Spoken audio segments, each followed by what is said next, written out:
Terima kasih banyak buat kalian yang sudah mengklik video ini. Buat kalian yang belum subscribe, silahkan klik tanda subscribe di bawah ini agar kalian mendapatkan info-info ter-up to date dari channel YouTube aku.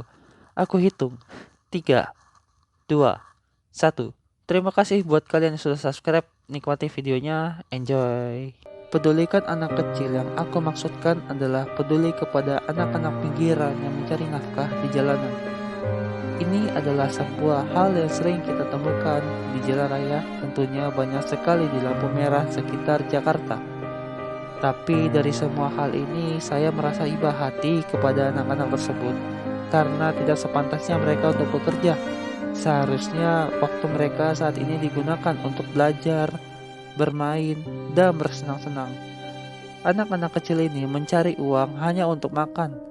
Tapi seringkali di antara kita yang menghina, mencaci, bahkan tak ada peduli sedikit pun sama keadaan mereka. Mereka tidak mau hidup dalam keadaan seperti itu. Begitupun dengan kita yang tidak mau hidup dengan keadaan seperti mereka. Semua orang mau hidup bahagia, senang, gembira, tanpa harus merasakan sakit-sakitan untuk mendapatkan sesuap nasi. Maka aku harus tegaskan kepada pemerintah untuk lebih memperhatikan mereka, sebab mereka adalah anak-anak. Mereka adalah tanggung jawab utama wakil negeri ini. Mereka adalah bibit-bibit unggul yang akan meneruskan perjuangan pahlawan kita.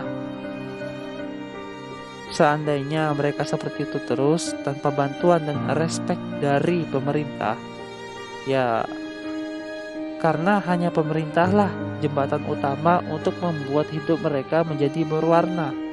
Bagiku, bahagia mereka 3 kali bahagiaku. Tangisan mereka 3 kali tangisanku. Video ini aku ambil pada tanggal 23 Agustus 2020 pukul 14.46 waktu Indonesia Barat di jalur penyeberangan stasiun Palmerah. Tonton sampai habis agar tidak ada kesalahpahaman. Halo guys, hari ini gua ada di Palmerah, tepatnya di lampu merah stasiun. Tuh, stasiun ada di belakang gua. Nah, di sini kebetulan nih gua ketemu sama anak-anak kecil. Gua akan nge-shoot mereka ngapain aja sih gitu kan. Cuman gua di sini sempet sedih juga ngeliat mereka yang masih kecil terus udah mencari nafkah. Dan kebetulan juga gue di sini mau memberikan sesuatu sama mereka, ya sedikit uang. Sama mereka tuh nggak pakai masker ya guys, dan anak kecil banget. Oke, di sini gue akan shoot dan gue akan ngajak ngobrol mereka. Kalau mereka mau, ya alhamdulillah gitu, berarti keberuntungan buat gue. Kalau mereka nggak mau, mungkin lain kali ya. Oke, langsung aja gue shoot bocah-bocahnya. Bocah-bocah kecil, mana nih bocah kecil. Oke, langsung aja kamera belakang.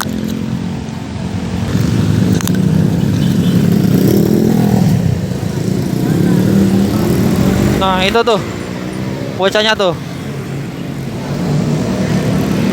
Ini satu, nih mana lagi tuh?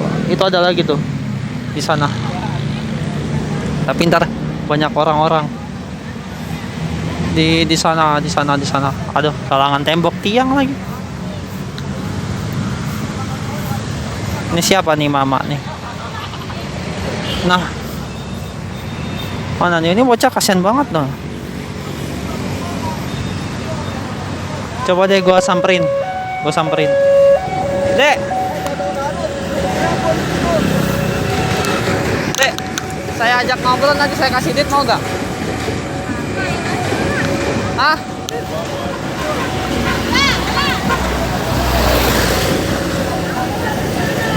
Kalian punya masker gak? Kalau nggak punya saya bagi nih. Saya ada masker di motor.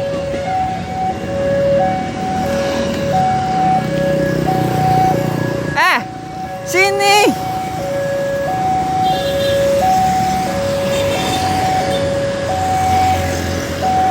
Itu ada masker. Kalian tadi ditangkap loh.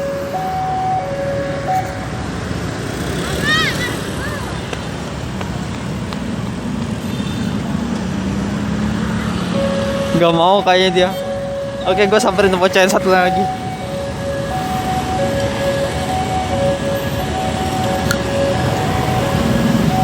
Itu mereka guys. Ini kayaknya bocah-bocah dua ini nih yang gampang banget. Tadi dia mintain duit gua. Katanya dia belum makan. Coba tangkap gak nih? Ketangkap gak? Halo dek. Dek, kabur aja deh. Ini bocahnya kabur. Mau duit gak?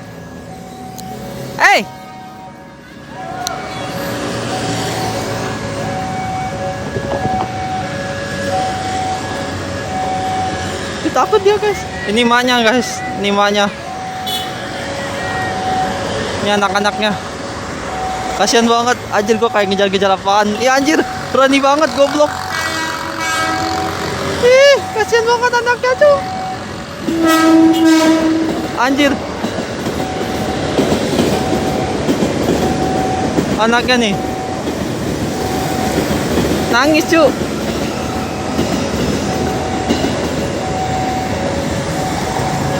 Dan mereka di situ. Gua agak kasihan sih sama mereka karena mereka masih anak kecil. Dan mereka nggak mau di shoot. Itu ada ibunya. Oh situ mobil, ampun. Kayaknya mereka pergi deh. Kayaknya mereka pergi, ada gua. Mereka takut.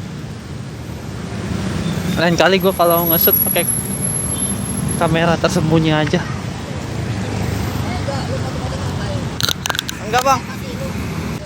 Di sini gue udah bersama anak-anak yang tadi gue shoot. Nah ini orangnya. Dek, saya mau nanya, Ade dagang apa? Dagang tisu. Sehari dapat berapa dek? Dapat 40.000 doang. 40.000. Kan Ade dagang tisu ini. Nanti setor gak sama orang? Enggak. Jadi hasilnya ini untuk adek? Kan untuk nenek. Oh untuk nenek. Jadi adek jualan tisu itu hasilnya untuk nenek semua? Iya. Adek tinggal sama siapa? Sama nenek. Orang tuanya mana? Udah nggak ada. Ya Allah. Terus adek hidup di jalanan tiap hari di sini?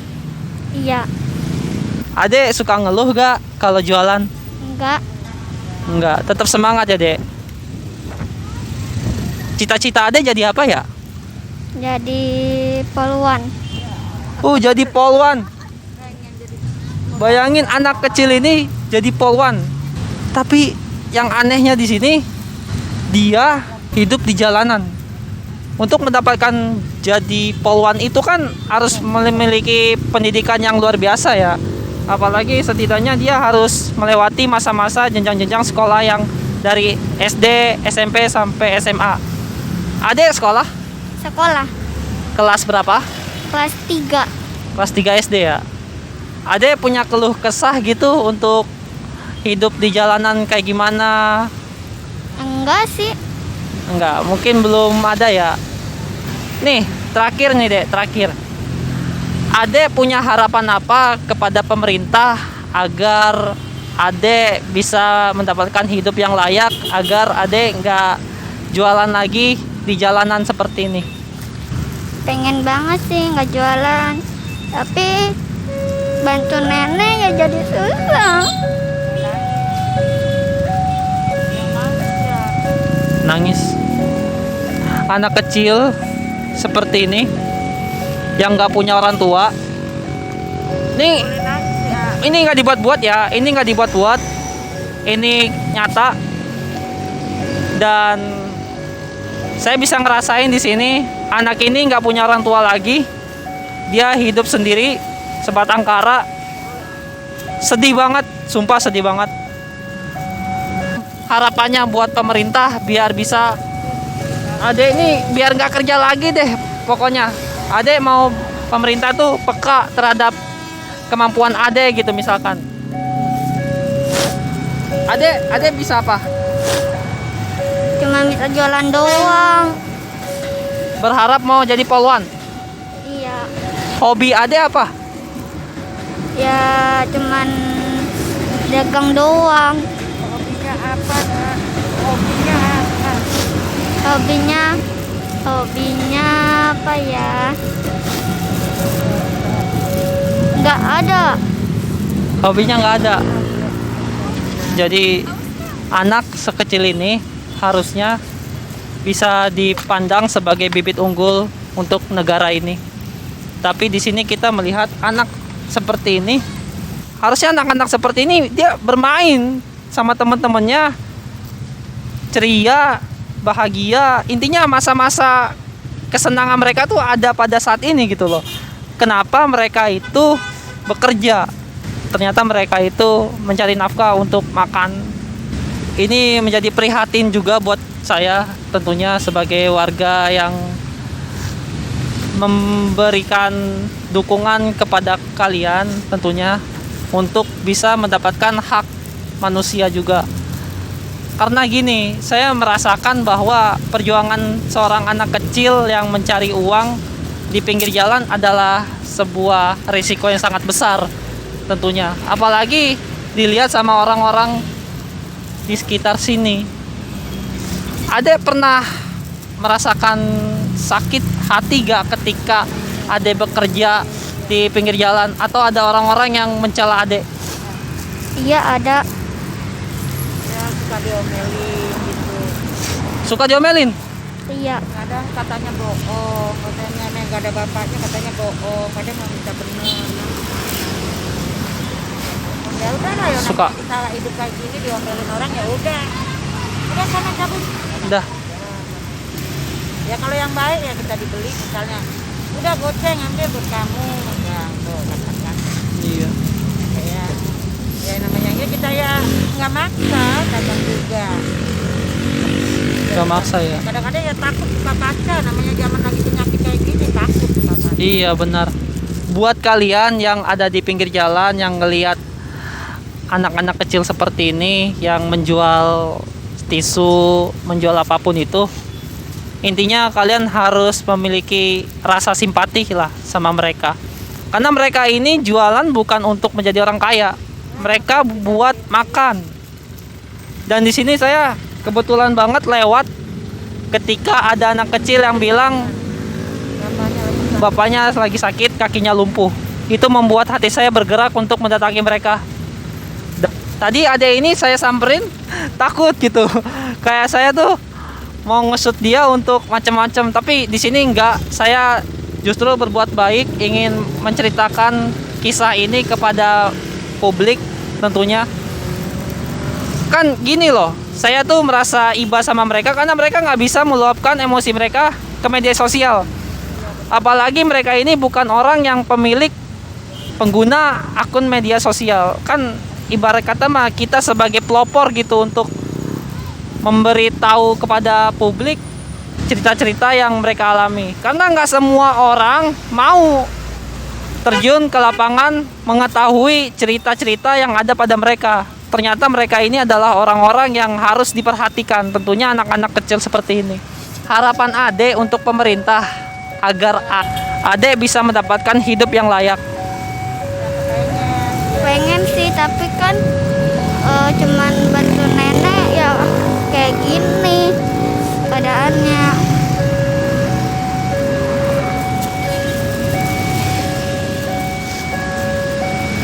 Sedih ya. Saya sedih juga sih.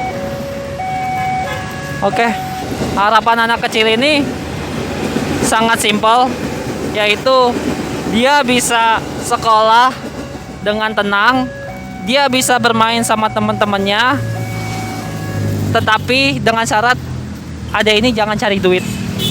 Tolong kepada pemerintah, tentunya pemerintah pusat dan pemerintah daerah, khususnya untuk Pemda DKI Jakarta, untuk melihat kondisi situasi keadaan daerah DKI Jakarta ini yang mungkin harus diperhatikan orang-orang pinggiran seperti ini. Karena apalagi anak-anak kecil ini, mereka adalah bibit-bibit unggul kita. Cukup miris kalau misalkan kita menjadikan mereka ini sebagai penjual tisu. Apalagi mereka juga membutuhkan uang, tapi mereka nggak tahu mendapatkan uang kayak gimana ya dengan cara seperti ini. Nah, mungkin itu saja yang bisa saya sampaikan buat Ade. Ade jangan nangis lagi. Ya, saya hanya ingin menyampaikan keluh kesah Ade kepada publik. Semoga publik bisa merespon dengan baik. Dan semoga saja ini juga bisa viral, bisa membangkitkan simpati masyarakat kita yang ada di Indonesia untuk memerhatikan anak-anak kecil. Halo teman-teman, di sini gua udah bersama anak kecil yang kedua. Mau nanya-nanya juga tentang kehidupan mereka yang di pinggir jalan. Dek, kenalin namanya siapa? Amel. Amel. Gimana hidup di pinggir jalan ini? Susah, senang ya bareng-bareng gitu. Suka diomelin nggak sama orang-orang kalau ada jualan di pinggir jalan gini? Kadang suka sih, kadang mobil yang suka di ngomel-ngomel katanya, "Neng, kenapa nyari duit?" Katanya, "Saya nyari duit buat nyari duit sendiri, buat makan, buat apa sih namanya istilahnya, buat nafkahin adik saya." Terus dia nanya, "Oh, buat nyari duit. Emang orang tuanya kemana?" "Orang tua saya nggak ada, orang tua saya nggak peduli sama saya. Nggak apa sih namanya istilahnya, nggak mau tanggung jawab gitu, ninggalin saya gitu." Di sini kan Ade sebagai anak yang masih di bawah umur untuk bekerja ya, Dek. Ada gak sih cita-cita Ade menjadi seorang yang bisa bermanfaat gitu untuk keluarga? Ada. Cita-citanya jadi apa? Saya pengennya cita-citanya jadi dokter gitu. Bisa ngebanggakan orang tua saya. Bisa sih namanya biar membanggakan saja lah gitu lah. Keluh kesah Ade ketika Ade jualan di dekat lampu merah ini apa aja? Ya sedih sih. Sedih, suka sedih kadang. Kadang kalau saya inget-inget, ya kenapa ya saya nyari duit gara-gara kayak gini gitu. Amel, ini kan Amel hidup di pinggir jalan ini penuh suka duka ya. Apalagi sering dimarahin sama orang-orang pinggir yang pengguna jalan intinya. Nah, suka gak sih selamanya jadi orang yang jualan tisu di pinggir jalan ini? Ya sebenarnya ya saya nggak suka, karena saya tuh ya buat nyari duit, buat makan, buat nafkain adik saya. Saya ada adik di rumah lagi main, lagi bercanda biasa, bahagia. Saya di sini nyari duit buat dia gitu. Tahu sendiri orang tua saya nggak apa sih namanya, nggak mau tanggung jawab. Jadi Amel hidup sama siapa? Adik, nenek, saya gitu. Cuma bertiga aja. Bertiga. Rumahnya di mana kalau boleh tahu? Rumahnya Cengkareng. Cengkareng. Ini Palmerah loh. Guys, ini tuh Palmerah. Palmerah ke Cengkareng butuh waktu kurang lebih sejam. Nih, Amel kesini naik apa? Naik mobil. Naik mobil. Busway. Oh, naik busway. Naik busway kesini hanya untuk mencari uang. Bagaimana dengan kita yang tiap hari rebahan di kamar selalu mendapatkan uang dari kantongnya orang tua, sedangkan mereka mencari uang sendiri. Bayangin betapa senangnya ketika kita masih kecil, selalu dibangga-banggain sama orang tua kita, selalu dimanja-manjain sama orang tua kita, sedangkan mereka bekerja tanpa henti hanya untuk makan. Iya kan? Iya betul.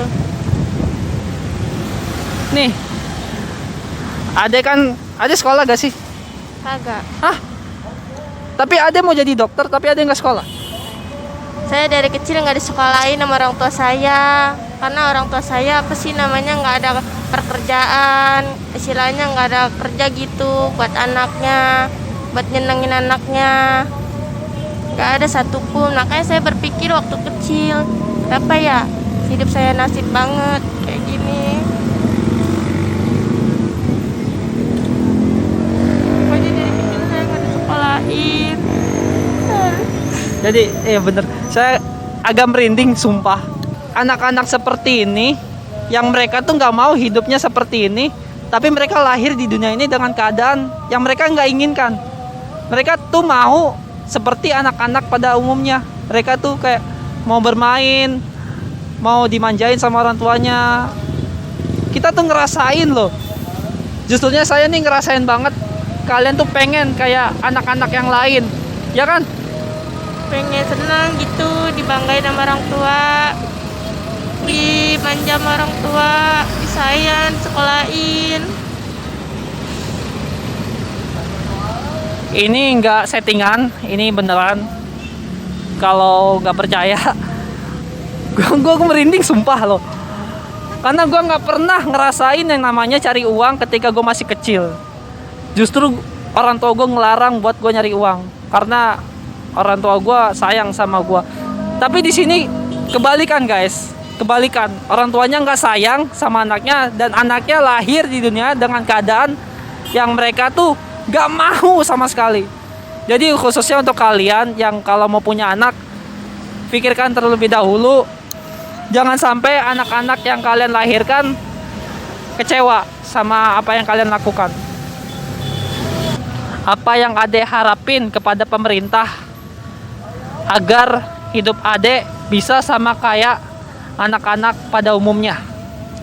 Ya, saya harapkan pemerintah tuh bisa mengerti apa keadaan saya kayak gini, gitu, bisa ngebahagiain saya, gitu, pengennya gitu dari pemerintah, pengen sekolah kayak orang-orang, pengen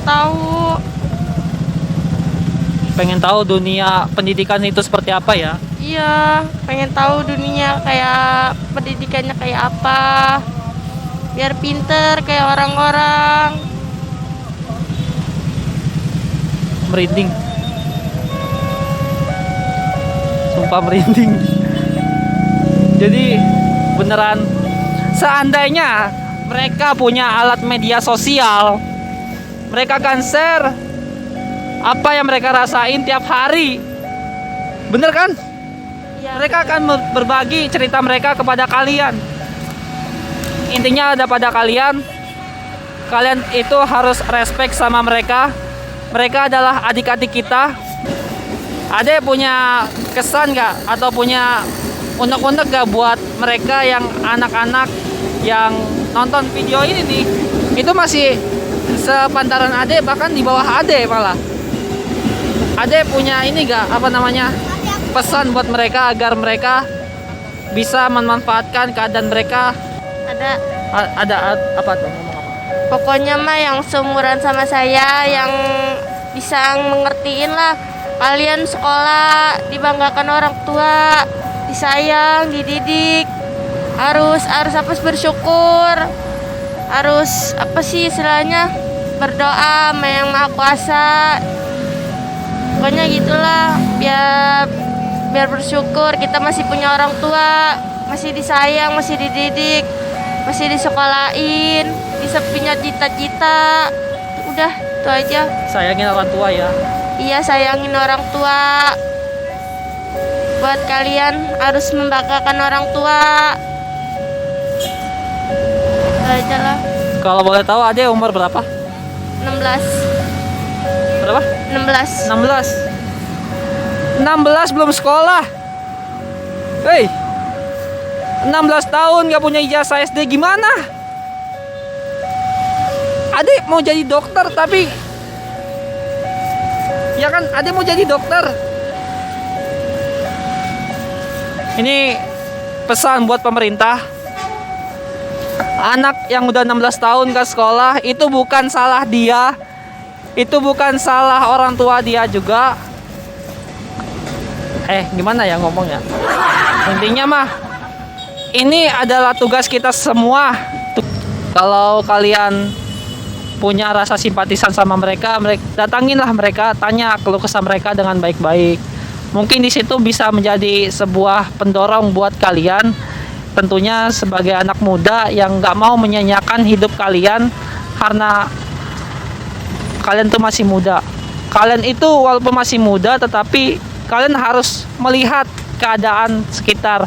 Di depan lampu merah ini Nah, di depan lampu merah ini kan otomatis banyak orang-orang yang lewat, yang lihat adek. Nah, Apa kesannya gitu? apa nih pesan adek buat orang-orang yang lewat, yang lihat adek? Ya, sedangkan kan dia orang kaya, banyak uang, bisa poya-poya, istilahnya kan buat makan.